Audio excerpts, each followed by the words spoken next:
অসহায় ব্যক্তিরা যারা আছে বা দিনমজুর কাজ করে তাদেরকে খাবার দেবো, ওই সময় আমরা ভিডিও করবো, ইমোশনাল দিবো, তাহলে এটা ভাইরাল হবে। হ্যাঁ ঠিক আছে, এটাই ভালো হয়। তাড়াতাড়ি আন ভাই, ওইদিকে যাই দেখি। চল তো ওই দিকটাতে যাই। ঠিক আছে, চলেন যাই।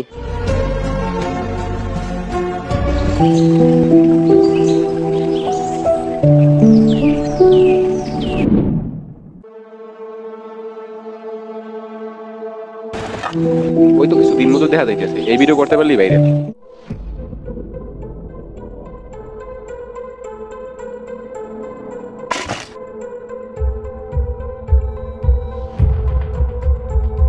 আজকে প্রচুর পরিশ্রম হয়ে গেছে, যাই ওই গাছের ছায়ায় গিয়া একটু বসি।